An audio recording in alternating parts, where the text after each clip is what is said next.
Imagine this for a moment. What if your marriage turns into a battlefield, but the wounds don't bleed, they stop hidden deep inside? Should you really suffer in silence just because the pain is invisible? Can emotional scars be strong enough to break the sacred bond of marriage? Today we are diving into a topic that quietly exists in so many homes, divorce on the ground of cruelty. And let me make one thing crystal clear. Cruelty doesn't always leave visible marks. It's not always about broken bones or hospital reports. Sometimes it's the wounds you can't see that destroy you the most. Also, this is not just a wife is the victim story. Husband can be victims too. Because in today's world, pain doesn't discriminate. And neither should justice. We all deserve to be heard, don't we? So stay with me till the end. This might just change how you look at your relationships around you. Maybe even your own. Under Section 13(1) IA of the Hindu Marriage Act 1955, either the husband or the wife can file for divorce if the other spouse has subjected them to cruelty after the solemnization of the marriage. But the big question is, what is cruelty? Emotional blackmail, manipulating the spouse through fear, guilt, or excessive control. So what amounts to cruelty is always just based on the specific facts, evidence, and circumstances of the marriage. There is no fixed formula. What is cruelty in one marriage may not be cruel in another. Let's say Ria's husband never hit her, but he constantly abuses her verbally, calls her useless, cuts her off from her friends, and deliberately ignores her existence. In court, this can easily be proved as mental cruelty under Section 13(1) IA. Similarly, if Raj's wife repeatedly humiliates him in public, shouts at his family, and mentally tortures him to a point where he emotionally shattered, this too can amount to cruelty because husband can be victims too.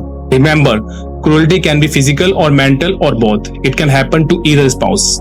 If you are going through this, start collecting evidence like messages, emails, voice notes, or witness support. Because in court, your story matters, but your proof speaks louder. Let's quickly look at two key cases. First, Samar Ghosh versus Jaya Ghosh 2007, landmark Supreme Court judgment on mental cruelty. In this landmark case, the Supreme Court gave the most comprehensive explanation of what amounts to mental cruelty in marriage. Samar Ghosh and Jaya Ghosh were married, but their relationship was filled with emotional distance, mental pressure, and a complete breakdown of companionship. There was no physical violence involved, but there was a lot of emotional suffering. What did the Supreme Court say? The court said that cruelty is not limited to beating or physical harm. Mental cruelty can be much deeper and more damaging. The court laid down important guidelines to understand mental cruelty.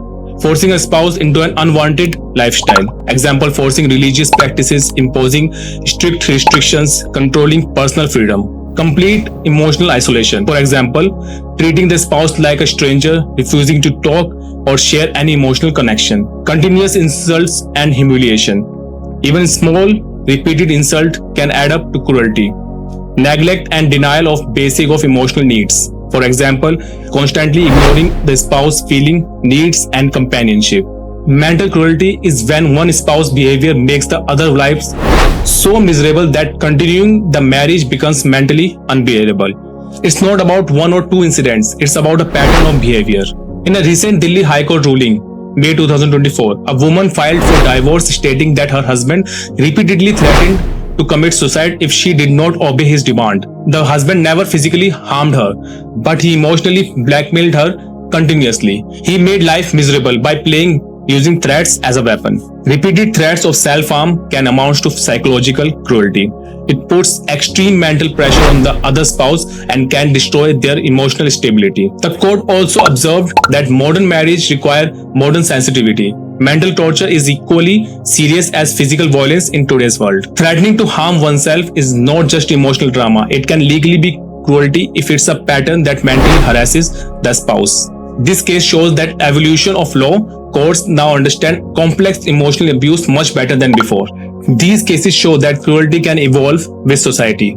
Imagine this. Ramesh and Pooja have been married for 3 years. Ramesh never physically assaults Pooja, but he constantly belittles her in front of family and friends, refuses to speak to her for weeks, and publicly shames her on social media.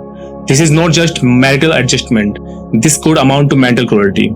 In court, Pooja's screenshot witness statements and psychological evaluation would be crucial.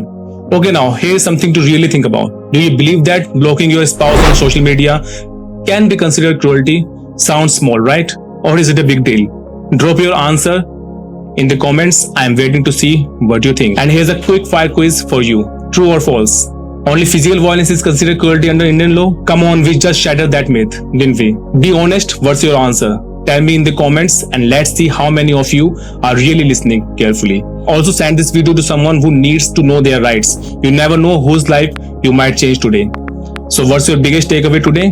Divorce on the grounds of cruelty isn't just about broken bones or hospital records. It's about broken trust, shattered hearts, and invisible scars. The law understand that not all wounds bleed. Some quietly destroy you from the inside. It's time we stop ignoring emotional abuse just because it doesn't leave visible marks. Pain is pain, whether it's on the skin or deep inside the soul. Let's open our eyes and start taking mental cruelty seriously, because silence can sometimes be loudest cry for help. So if you found this helpful, make sure to like this video, subscribe to the Lex Vigo Legal Solutions and hit that bell icon so you never miss another legal lifesaver. Now you tell me, what should our next topic be? Should we talk about dowry harassment, adultery, maintenance, or is there something else on your mind? Drop your topic suggestion in the comments. I will try my best to explain it to you in the simplest way possible. Till then, stay aware, stay safe and stay legally empowered. Jai Hind.